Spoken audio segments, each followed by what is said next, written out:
What's going on, everyone? Welcome to another episode of From Touchdowns to Title. I'm your host, Anthony Andre. Today we have Clinton Foshee with us. What's up? Do not adjust your dial. He does have an accent. Don't be alarmed.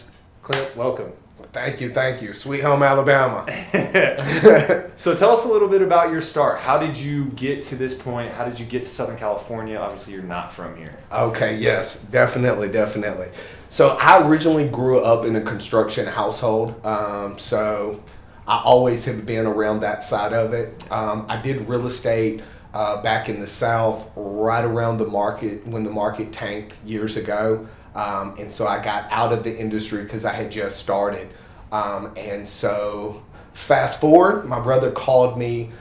He was getting restationed. He's a United States Marine. And he got restationed to Pendleton. So he called me and said he'd just gone through a divorce. He got custody of my 5-year-old nephew. And he needed my help out here. So of course I came out to help support him. And so when I got out here, I got the itch to do real estate again. Yeah. And of course, like everyone that comes to Southern California, when you get here, it's like I'm never going home. Yeah. So I got into the real estate game and started working with the Fox Group over at Sotheby's. Got it. So when you got over here, when did this become sort of like, hey, I can make this work. I can break into this market. Was it kind of one deal that you got? Was it a conversation you had, or did you just kind of like, hey, I just got to make this work? Well, it's always with me. I do jiu-jitsu competitions as well. I compete with Gracie Baja. So it's one of those things I'm always, you got to make it happen. Yeah. And so when I did it, I just jumped in full steam ahead. I had some connections kind of out here with being with Gracie Baja that I kind of tapped in as far as knowledge of the marketing here, because of course it's completely different. It's completely different than the South. Yeah. So it was one of those things that luckily I got in with a couple of good people who kind of tied me into what worked and what didn't work and those things. Yeah. So again, you just talked about it. How different is the real estate game in the South compared to here? It's one of those things. Everything in Southern California is kind of completely different. Not that it's not competitive in Alabama. It's kind of a little bit more laid back. Yeah. Everything in Southern California is ultra aggressive. It's ultra quick because of us always having inventory shortages, stuff like that. It's one of those things you have to be very strategic and knowledge based in what's going on and be a quick reactor. One of the reasons people like to work with me is I'm quick to answer any calls, texts, or emails. Just because I like to keep the ball rolling at all times. Yeah. So strategically we can be lined up to save my client the money. Yeah. So I know that you started obviously in the Orange County market, but you do deals everywhere, San Bernardino, Temecula, we've closed before. Yeah, one of the things that is a big pet peeve of mine is I can't stand when somebody says they're an area specialist. I'm sorry. It's just, I'm the type of person, I don't specialize in areas. I specialize in what my clients need. Yeah. And as we know in Southern California, people are constantly moving. Yeah. Jobs are in Irvine, jobs are in Tustin, jobs are here, people move offices. And with traffic, you don't want to be in South County and traveling all the way to Irvine. It's just one of those things. So one of the things that I do is I kind of go wherever they need me to do or go. I've closed stuff in Palm Desert. I've closed stuff in Temecula, Newport Beach, Irvine. I've literally, like I said, I just go wherever my clients need me to go. Yeah. I also started a really cool thing. At the beginning of the year, I actually got my license in Alabama, so I'm dual licensed. And what I started doing there is buying flip properties, and I'm in the process of putting together a team there in Vestavia, Alabama with Keller Williams. Yeah, nice. So for you, obviously that's a kind of a long-term play. Do you think necessarily that you have to build yourself out before you start building a team, or how do you go about knowing that? Like, do you get to a point where you're just like, hey, I can take on more people, I can give knowledge out, or was it just something that kind of just happened? It was just kind of one of those things. I work. One of my mentors is Brian Fox. I'm on the Fox Group team. And Brian, I just kind of brought it to him and I said, hey, look, this is kind of my idea. This is what I'm kind of thinking of, kind of branching out and kind of, rather than just being in one area, kind of being a coast-to-coast realtor. Kind of wherever, again, going back to wherever I can make my clients money, if it's flips in Alabama, if it's flips here, whatever the case may be, whatever I can do to help maximize their money. And so when I went to Brian, he kind of gave me the pat on the back and said, I think you're ready for this. I think you're ready for this, to kind of start spreading that knowledge and kind of branch out. Yeah. So when you started, obviously you started doing real estate in Alabama.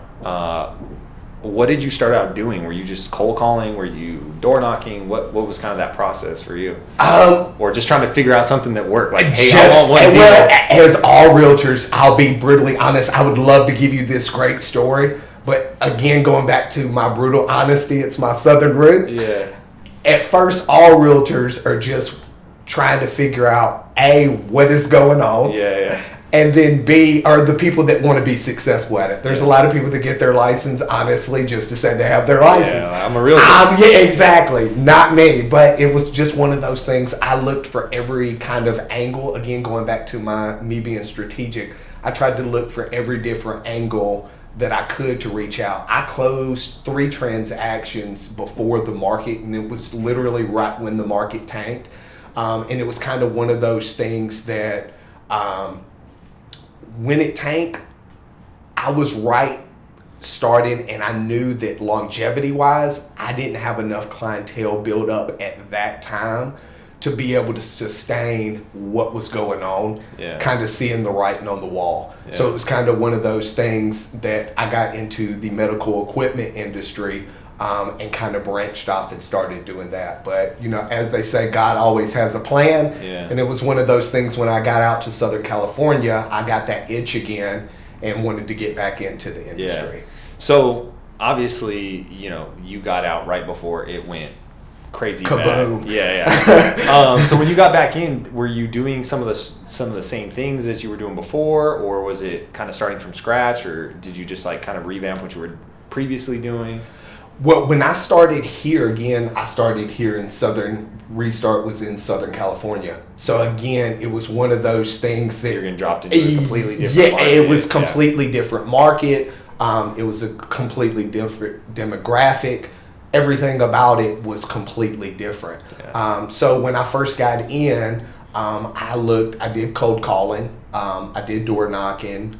I did those things. Cold calling per se didn't work for me, because as soon as they heard the Southern accent, they thought it was a telemarketer. They thought it was a bill collector. They were like, my health insurance is calling me from Alabama trying to get this money. Exactly. So it was one of those things that I found that cold calling didn't work for me.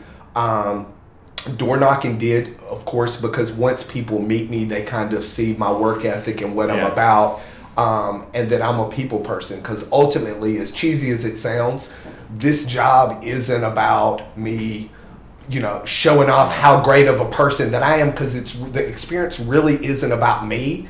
It's the value that I can bring to the people that I'm working with. And the reason I say the people that I'm working with is I never call anybody a client, because when I work with you, you become friend or family. That's just my Southern roots, and that's just how I am. And that's what I want to. I don't want to build per se a business based off of clientele. I want to build, a group and a network of individuals collaborating and helping each other throughout life. People that are going to use you multiple times. Exactly. And in hindsight, I use them. I have clients that are in the mechanic industry. I have clients that, and I go and I work with them the same way they get all of my business. A lot of what the way we connected was you're very active on social media. Yes. When you came here, obviously you just were trying to find deals, and you were trying to door knock, and you were trying to do this stuff. When did you find the value of social media? Where has that kind of change happened for you? You've started building, you're doing more video, you're doing all that stuff. So where did that kind of light go off? Well, that kind of went off. Like I said, I tried the door knocking, I tried the cold calling. Those things didn't per se work for me. Well, I should say the cold calling didn't work. The door knocking, of course, did. But it was one of those things that, again, trying to look for every strategic thing. One of the things is in Southern California, the real estate industry is so saturated with agents. You have to do little things to set yourself apart. Yeah. My Southern accent in Southern California is something that sets me apart. Once people work with me, they see my work ethic and that they see that I have a genuine good heart and that I'm looking out for their best interest for them and their family, then they know that. But initially, I have to make that contact for them to get to know me. Exactly. So I really started dabbling with my Instagram, my Facebook, and kind of doing different videos, knowledge-based videos, different things like that. And I started noticing that I was getting a really good reaction. People were asking where I was from. You know, people started inboxing me like, hey, I've got such and such family from the South, you know, and it started creating those connections. And then again, it goes back to once they get to know me and know about me, all of those people converted to business. Yeah, I mean, you know this more than anyone.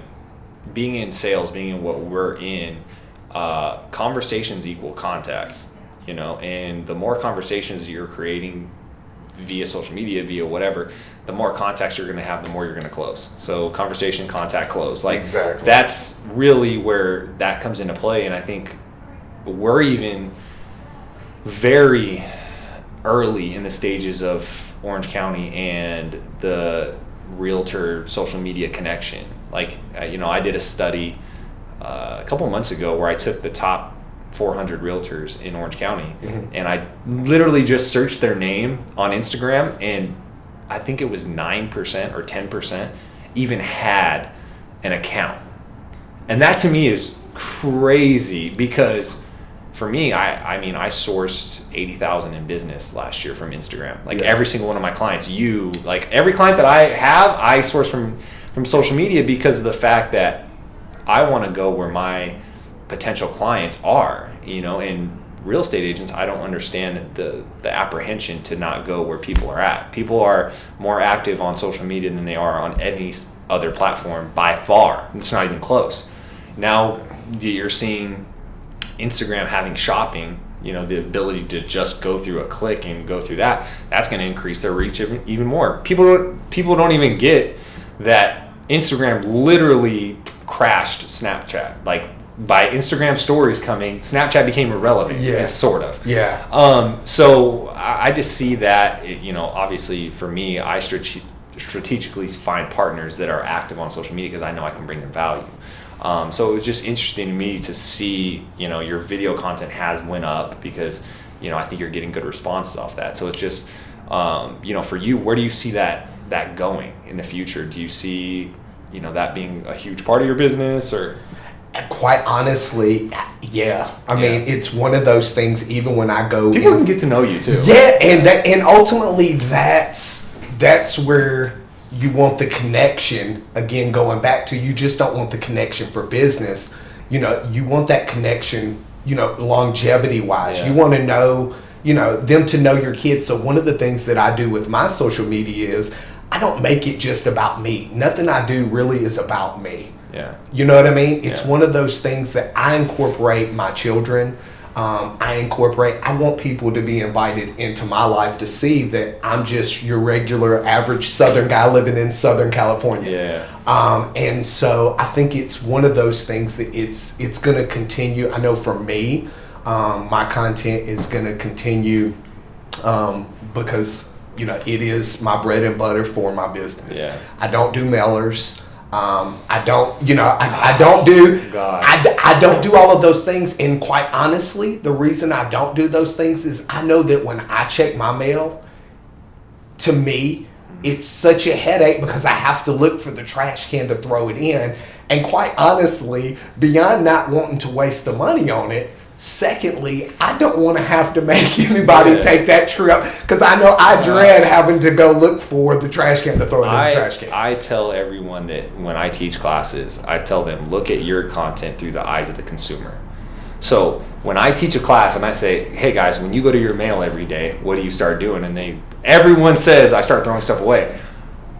I'm like, if you're actively saying that, yet you're telling me you're spending $2,000 a month on mailers, where's the disconnect here? Because you're actively telling me that you're throwing that stuff away, but yet you're still sending it out. Like, spend not even a quarter of that and run Facebook ads, stuff like that. So it's like that mindset is just so kind of backwards. Well, and it's one of those things that in order to do the content, you have to put forth that effort. Yeah. A lot of people don't want to put forth that effort, and I thank them every day when I close a transaction, because at the end of the day, it furthers my business. Yeah. And because that's of that. So now you're getting into the investment side, the flipping side, you're getting into other states, you're working with a lot more investors.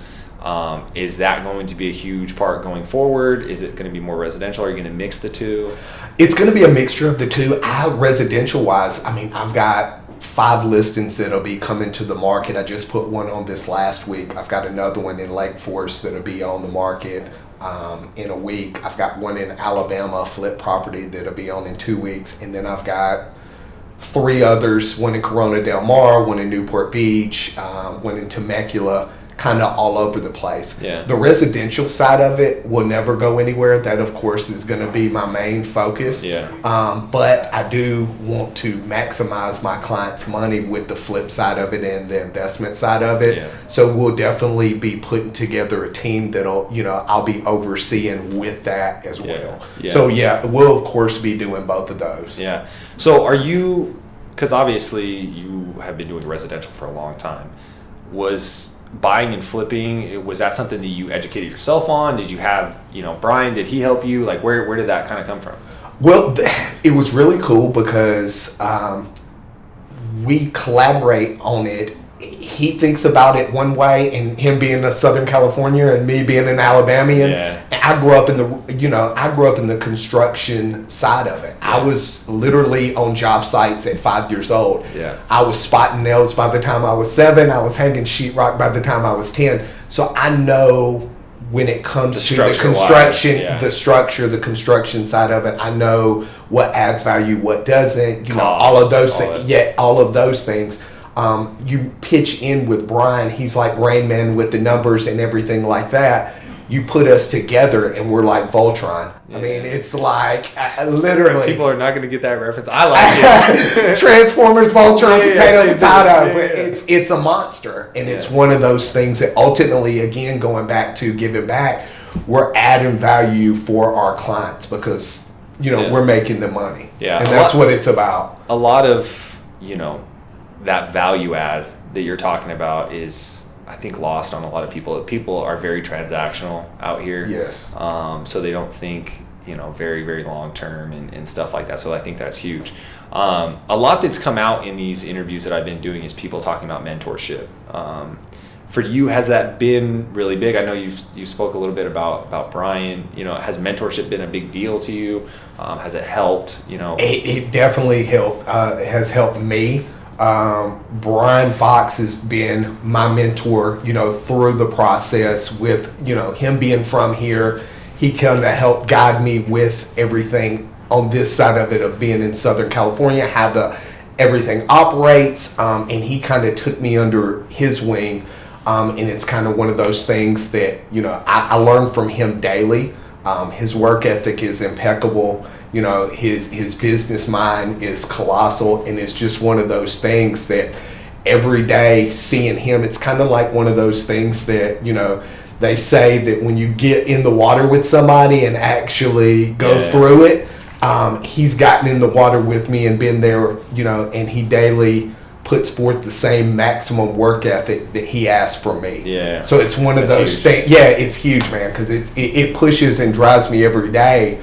Besides my kids, so of course the kids got to eat, so that of course pushes and drives me every day. Yeah. But besides that, on the mentor side of it, Brian definitely helps motivate me to be a better realtor and a better person. Yeah.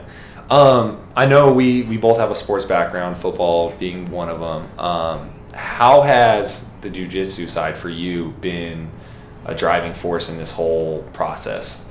It's been huge because it's one of those things with jiu-jitsu. It's funny because everybody thinks, oh, it's karate, oh, it's this, oh, it's that, which it's not. Yeah. And so it's more a mental game. It really is, and that's what the jiu-jitsu side of it has taught you, because when you get into jiu-jitsu, you see that your body can do so many more things than you think you can. Yeah. I know a professor, Les Tate, told me one time, he said, every time that you think that you're done, your body still has 25% more. Yeah. And it's one of those things, jiu-jitsu, with Gracie Baja especially, and the mentors that I've had in there with Master Carlos Gracie, Marcio Fatosa, Felipe de la Monica, Pew Pew Hoka. It's one of those things that all of those people, again, going back to, those coincide with my business, because they ultimately, anytime when I'm like, okay, well, I don't know if this can, happen, I think back and I'm like, you know what? I still have 25% left. Yeah. So it's one of those things that motivates me with the business side of it. That's what we were just talking about, kind of leading from the front. Yeah. And that's kind of what I did when it came to social media. Like 2 or 3 years ago when I started this whole process, I was hitting realtors up about social media and telling them how important it was going to be going forward. Now, by the way, I was right. But the thing is I wasn't leading from the front. So I didn't have a built-out social media. So I wasn't able to, they would do the same thing. They would Google me and be like, what the hell? You don't even have one. Exactly. So, but what happened is when I started building mine and I got to, 15, now I'm at over 20,000 followers. Now it was something that when they looked at it, they were like, oh shit, like, all right, this guy knows what he's talking about. I can listen to him. I will sit down with you. So my response rate for reaching out to people to get one-on-ones and talk with them a little bit about social media doubled, just because of the fact that they were able to see, like, okay, like, he's leading from the front. He's actually in the trenches too. Yeah. So I think that's huge when it comes to, like, team leadership. So Brian, or if you were to lead a team, like, if you were preaching to the choir, we talked with Adrian Hernandez about this, like, if he's telling his team to cold call religiously and block time out to do this, and then he's sitting back and watching them do it, it ain't going to work. So when he gets in the trenches with them and he does it on their calls in the morning and stuff like that, it motivates them. It's, for me, it comes from, my football background. Like, when I played quarterback, if I wasn't there conditioning with my team and doing that stuff, like, everyone was going to be like, well, if he doesn't have to do it, I'm not going to do it. Exactly. So I think that's huge, for you, like, going forward, because, you are going to build out a team and stuff like that. You're doing all this stuff already. Yeah. You're getting all that stuff done. So have you started to mentor people out here, or have you started to, had people, I'm sure people reach out and ask you questions.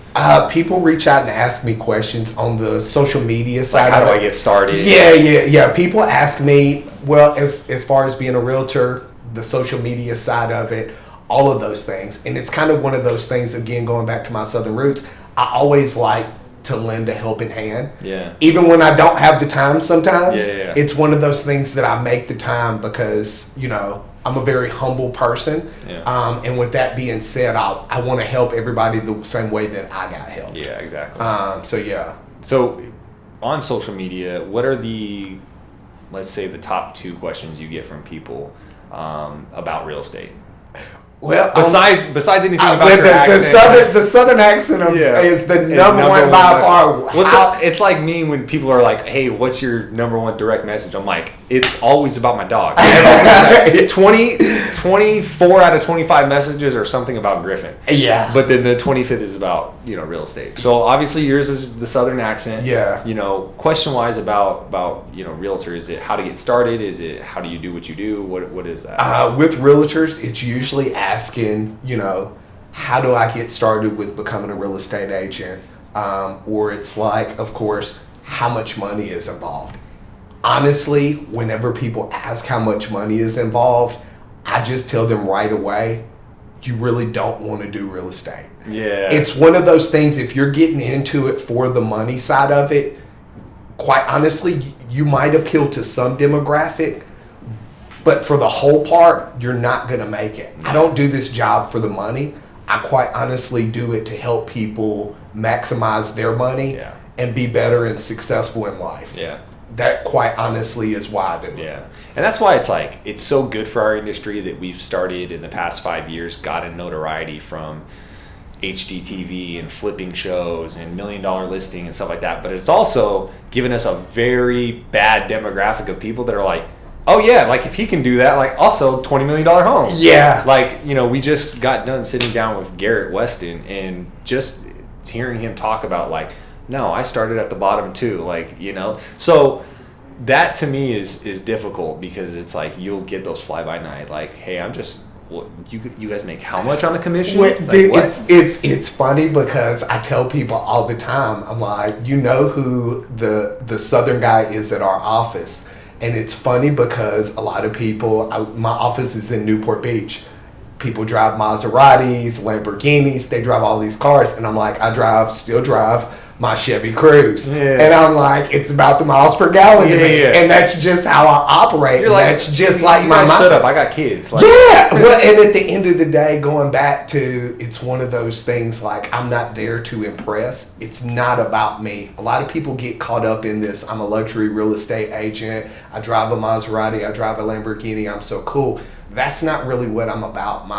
My thing is, and my driving force is, I'm looking to help people, and serve people, and help them help their kids. Yeah.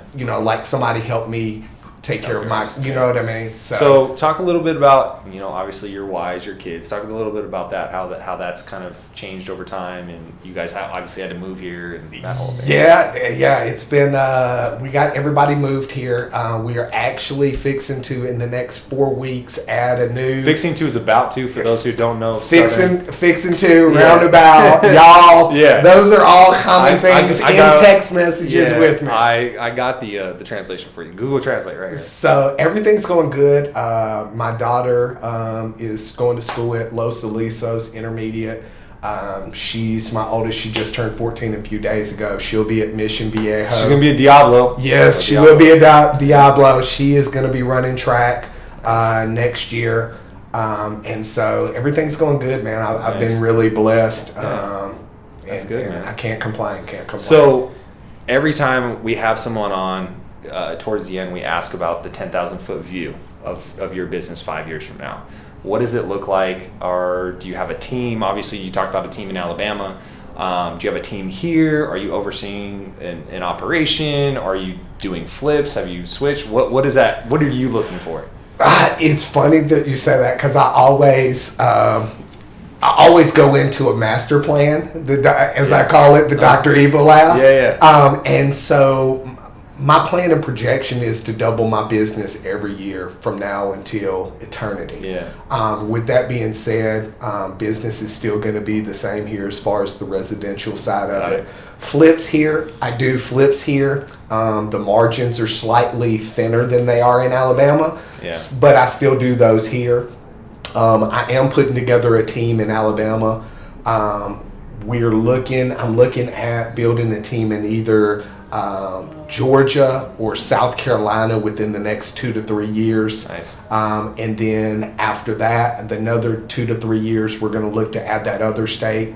And so that's just kind of what I'm wanting to go towards in getting into all of those markets again, so that I can pick and choose strategically where to make my clients the most amount of money. Exactly. Well, that's something that I think that people kind of miss is they think about this year's production. They don't look at, hey, where am I going to go 5 years from now? Because every single year, if you're not projecting out towards that, whatever that is, if you're trying to build a team, but you're not actively mentoring people and getting used to being in front of people, how do you say from 5 years from now you're going to have a team? True. True. Well, let everyone know where they can find you if they're a realtor trying to get into the Atlanta, wherever area. Let them know where to find you. You can find me on Instagram at Southern Realtor in OC, and then all of the links to my other social medias will be in there as well. Well, I appreciate it, man. Thank you. All right, no problem. I appreciate it. Y'all have a good one. Yeah.